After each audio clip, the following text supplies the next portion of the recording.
Ich bin gekommen, ganz kleiner Junge, und ich glaube, die haben alle mich geliebt. Ja, das ist natürlich eine tolle Geschichte, dass wir dann tatsächlich mit diesem Babysturm auch noch Deutscher Meister geworden sind.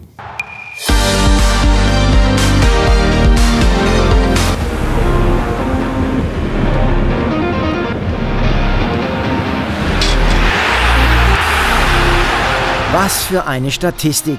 Unter den 11 jüngsten Torschützen der Bundesliga-Historie sind gleich 6 Borussen. Der jüngste, Youssoufa Moukoko, mit 16 Jahren und 28 Tagen. Auf Rang 3 Nuri Sahin, 5. Tom Rothe und auf 9 Christian Pulisic. Auf den Plätzen 10 und 11 folgen Lars Ricken und Ibrahim Tanko, die über ein Jahrzehnt lang die Spitzenplätze innehatten. Ricken trifft im März 1994 gegen Duisburg im Alter von 17 Jahren und 244 Tagen. Ibrahim Tanko ist bei seinem Premierentreffer im April 1995 nur 6 Tage älter. Damals mit Haare, ne? Mit Haare im Kopf, jetzt alle weg. Erste Tor in der Bundesliga als junger Spieler, das ist was Besonderes. Und danach, klar, muss ich zu Hause anrufen. Damals war nicht einfach, diese ganzen Tore zu sehen wie jetzt mit Social Media und so. Da muss ich halt erzählen. Und damals, ich erinnere mich, dass ich diese Kassette immer besorgt von meinen Eltern und natürlich, die freuen sich wahnsinnig. Nach zuvor 5 Einwechslungen, unter anderem gegen die Blauen und die Bayern, trifft Tanko bei seinem ersten Startelf-Einsatz zum 3:0 gegen Uerdingen. Schneller Junge, Ball weg von der Abwehr und ja, natürlich, das war richtig gutes Gefühl. Das war mein Traum damals, wo ich die Jungen gespielt habe. Und dann passiert sowas in der Bundesliga. Das bin ich richtig ganz froh. Wenige Monate zuvor erst ist Ibrahim Tanko als großes Talent aus Ghana zum BVB gekommen.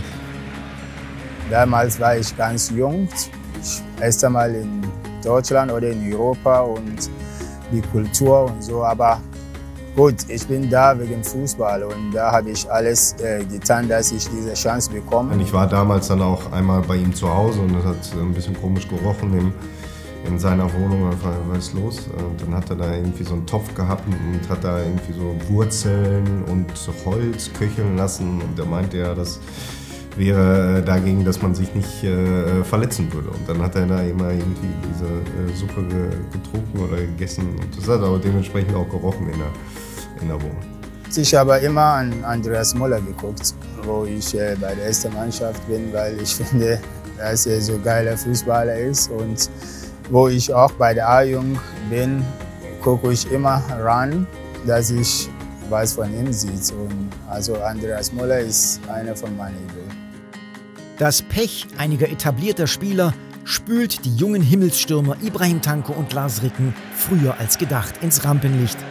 Ja, in der Saison 94/95 hatten sich dann ja nicht nur Schappi und Kader Riedler das Kreuzband gerissen, sondern vorher auch schon Flemming Paulsen.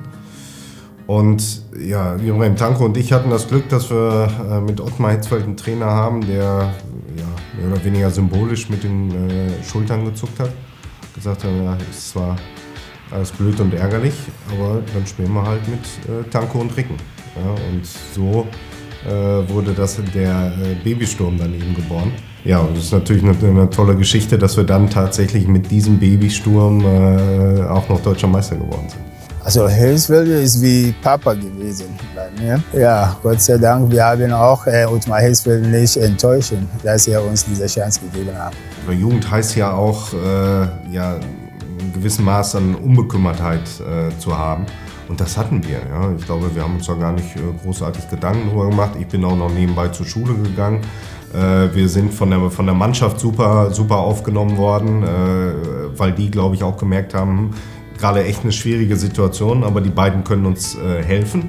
Ja, obwohl wir in der Zeit dann gar nicht auch so viele Tore geschossen haben, aber durchaus auch Vorlagen gemacht und haben einfach mitgeholfen, dass wir diese Spiele gewonnen haben. Da sind damals alle Stars und so und dann kommst du als junger Spieler. Klar, die haben mich richtig geholfen, weil ich bin gekommen, ganz kleiner Junge, sagt nicht, ich spiele nur Fußball und ich glaube, die haben alle nicht geliebt. Ehrlich gesagt, ich habe keinen Druck gespürt. Ich habe nur Fußball gespielt. Lars Ricken schwärmt heute noch von den Fähigkeiten seines damaligen Sturmpartners. Er war ein außergewöhnliches Talent, war sehr groß, schnell, körperlich eben auch sehr wuchtig, gutes Kopfballspiel. Also er hat alles mitgebracht, was ein Stürmer eben mitbringen musste. Ich glaube, er hat auch die große Bühne geliebt. Ja, ich kann mich noch an Spiele erinnern, die haben irgendwie um 14 Uhr auf dem Mendeplatz mit unserer zweiten Mannschaft, damals noch Amateure, stattgefunden. Da hast du ihn eigentlich nicht gesehen und ein paar Tage später hat er dann in der Champions League unter Flutlicht gegen Juventus Turin gespielt und hat, das muss man echt so sagen, hat die Abwehr da einmal auseinandergenommen. Ibrahim Tanko erzielt noch 2 weitere Bundesligatore für unsere Borussia und beide haben es in sich. Das ist einer der besten Tore, glaube ich. Weil ich habe irgendwie im YouTube gesehen, die besten Bundesliga-Tore für Afrikaner. Und ich habe 2 davon. Das und ich denke gegen Leverkusen auch. Ja. Hat dann eben leider viel mit Verletzungen zu kämpfen gehabt, dass die Karriere nicht so groß geworden ist, wie sie vielleicht hätte sein sollen. Tanko wechselt 2001 nach Freiburg, wo er noch fast 6 Jahre spielt.